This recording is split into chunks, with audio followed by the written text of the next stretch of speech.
अगर हम अपने अनुभव के आधार पर कहें तो जो ये आज का हमारा विषय है ये अत्यंत महत्वपूर्ण है हमारे नवयुवकों के लिए, युवतियों के लिए भी, विद्यार्थियों के लिए या कोई भी व्यक्ति हो जो इसे देख रहा है विशेष उपयोगी समझें। क्योंकि आप समझें कि कुछ योगाभ्यास ऐसे होते हैं जिनको यदि आप कुछ ठीक ढंग से नहीं भी कर रहे हैं तो उनके आपको विशेष लाभ प्राप्त नहीं होंगे, लेकिन कोई हानि भी विशेष नहीं होगी। लेकिन कुछ अभ्यास ऐसे भी होते हैं जिनको यदि ठीक तरीके से नहीं किया जाएगा तो लाभ के स्थान पर हानि भी हो सकती है। और इसी श्रृंखला में मैंने ऐसे बहुत सारे अभ्यास देखे, कुछ व्यक्ति अभ्यास करते हैं वो देखे, और कुछ मुझे प्रश्न जिज्ञासाएं प्राप्त हुई उनके आधार पर। और मैं नाम नहीं लूंगा, लेकिन कुछ ऊंचे पदों पर आसीन व्यक्ति भी आपको इस प्रकार के अभ्यास कराते हुए दिखाई देंगे जो कि अनुचित हैं। किस प्रकार से वो हम अभी समझते हैं। आज हम बात कर रहे हैं बद्धकोण आसन के विषय में। बद्धकोण आसन जो कि आपके पेल्विक रीजन से विशेष रूप से संबंधित रहेगा। इससे आपके रिप्रोडक्टिव सिस्टम पर विशेष प्रभाव पड़ेगा। इससे आपकी हिप ओपनिंग अगर आप कहें तो वो भी अच्छी होगी। अपान वायु का जो एक क्षेत्र होता है जो कि नाभि से नीचे का क्षेत्र होता है और पेल्विक रीजन का पूरा क्षेत्र होता है, उस पर इसके विशेष प्रभाव होंगे। अपान वायु संतुलित होगी, इससे आपको अनेक लाभ मिल सकते हैं। साथ ही साथ आप जो आसन में बैठने में असुविधा अनुभव करते हैं, किसी व्यक्ति का पद्मासन ठीक से नहीं होता, सिद्धासन ठीक से नहीं होता, सीधे बैठ नहीं सकते, कई बार हम कमर सीधी करके ध्यान में ठीक से नहीं बैठ पाते, सभी का समाधान हो जाएगा। लेकिन किस प्रकार से करना है वो थोड़ा सा समझ लेते हैं। सबसे पहले कुछ गलतियां आप देखें कि क्या हो रही हैं। आप बद्धकोण आसन के लिए सबसे पहले अपने पैरों को इस प्रकार से सीधा कर लें। उसके बाद अपने पैरों को पीछे की तरफ इस तरह से मोड़ना शुरू कर दें और इस प्रकार से दोनों पैरों को आपस में मिला लें। उसके बाद जो चीजें अब यहां से शुरू होती हैं ये समझते जाएं। सबसे पहली बात ये कि अगर आप इन अपने पैरों को बहुत ज्यादा आगे रखेंगे, यानी कि अगर आपने ऐसे पैर रखे हुए हैं और आप बद्धकोण आसन का अभ्यास करने की तरफ आगे बढ़ते हैं, अनुचित है, ठीक नहीं है। करना क्या पड़ेगा, आपको पैरों को लेकर के पीछे की तरफ आना पड़ेगा। आप देखेंगे कि जैसे जैसे आप पैरों को पीछे की तरफ लेकर के आएंगे और यहां से इस प्रकार से आगे से अपने पैरों को पकड़ेंगे और थोड़ा सा आगे की तरफ यूं आएंगे तो आपकी स्पाइन जो है वो स्ट्रेट होनी शुरू हो जाएगी। जब आप अभ्यास करेंगे तो आपको स्पष्ट ये अनुभव होने शुरू हो जाएंगे जो मैं आपको भी बता रहा हूं। तो सबसे पहले आपने क्या किया, इस प्रकार से अपने पैरों को पकड़ा और यहां से इनको पीछे लाना शुरू किया। पहली तो जो सबसे बड़ी गलती है वो यही हो रही है कि आप जैसे मर्जी इसको ऐसे रखा पैरों को और सामने रखा और शुरू हो गए। ऐसा नहीं, पैरों को जितना पीछे ला सकते हैं उतना लाएं। उसके बाद यहां से पकड़ें और कमर को सीधा करने की कोशिश करें। अब केवल कमर को ही सीधा नहीं करना है, यहां पर ध्यान रखना है कि कंधों को इस प्रकार से पीछे की तरफ लेकर के जाना है।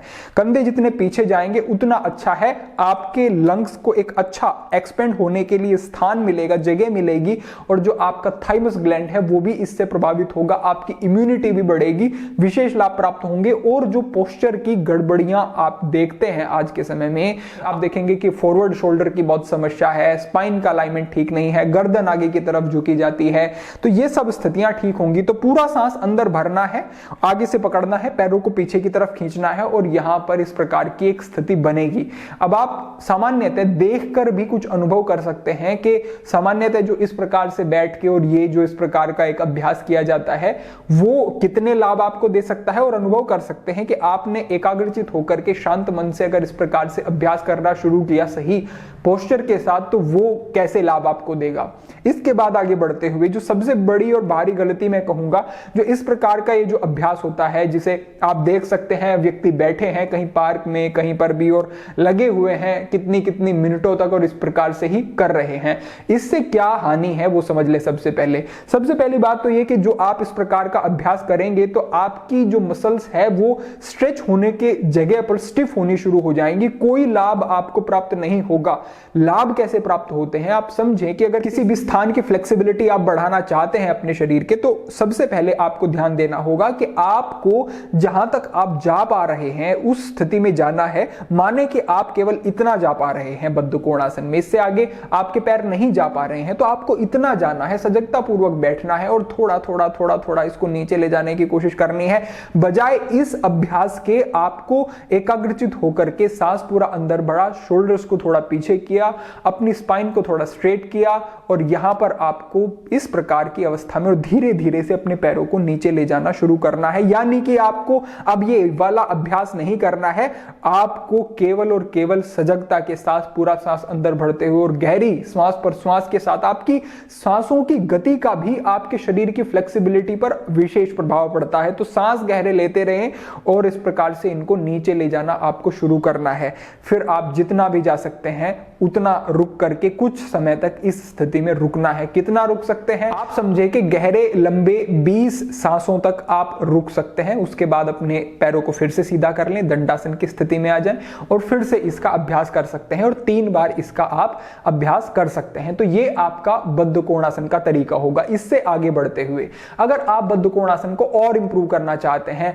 यानी कि आपने कुछ समय तक अभ्यास किया और आपका अभ्यास अब ऐसा हो गया है कि आप अपने पैरों को पीछे रखते हुए, कमर को सीधा रखते हुए, कंधों के सही पोस्चर के साथ आप अपने पैरों को पूरा नीचे तक ले जा पा रहे हैं, इस प्रकार से आप रुक पा रहे हैं। इससे आगे बढ़ने के लिए आपको इस प्रकार से एक ब्लॉक ले लेना है और अपने पैरों को इस प्रकार से इसके ऊपर रख लेना है। अब आपके पास और स्पेस आ जाता है कि आप इन पैरों को और नीचे तक अब ले जा सकते हैं। फिर से आपको आगे की तरफ अपने शरीर को लेकर के आना है। इसी प्रकार से अपने पैरों को सामने से पकड़ के रखना है, फिर गहरा लंबा सांस लेना है, कमर को सीधा करना है और अब आप देख सकते हैं कि हमारे पैर जो हैं वो और ज्यादा नीचे तक जाने के लिए स्वतंत्र हैं और ये अभ्यास आपका परिपक्व हो जाएगा। तो इस स्थिति में जाना है और कुछ समय तक रुकना है, जितना भी रुक सके रुकें और उसके बाद फिर सहजता से वापस आ जाएं। तो ये एक सही तरीका होगा बद्धकोणासन के अभ्यास का। अगर इस प्रकार से अभ्यास करेंगे तो आपके रिप्रोडक्टिव सिस्टम पे इसके विशेष प्रभाव होंगे। हमारे नवयुवकों के लिए, युवतियों के लिए बहुत अच्छा है। उनके जो पीरियड्स का एक साइकिल होता है या फिर हमारे बंधु जो भी इस प्रकार की कोई यौन समस्याओं से अगर पीड़ित रहते हैं उनके लिए भी ये विशेष उपयोगी है। तो अभ्यास अवश्य करें। पूर्ण रूपेण स्वस्थ हैं तो भी अभ्यास करें और कोई समस्या है तो उसमें भी लाभ होगा ही। तो इस प्रकार से आप बद्धकोणासन को समझ सकते हैं। और अगर इसके हम दूसरे चरण की तरफ आगे बढ़ते हैं तो आप समझें कि अगर आप इस आसन में अच्छे से बैठ पाते हैं, सहजता से आप इस आसन को लगा पा रहे हैं अब, तो आप इस आसन में अश्विनी मुद्रा का भी अभ्यास कर सकते हैं, वो भी उपयोगी है। मूल बंध का अभ्यास कर सकते हैं, वो भी उपयोगी है। तो अश्विनी मुद्रा, मूल बंध के अभ्यास भी इस आसन में किए जा सकते हैं।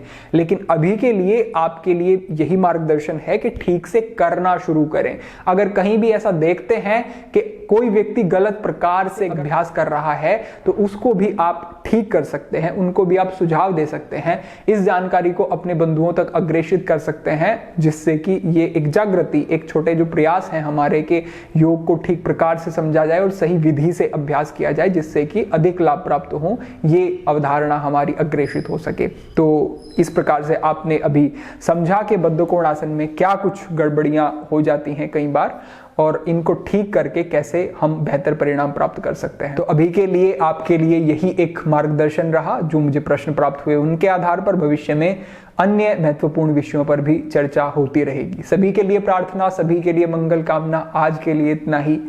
ओम नमः शिवाय।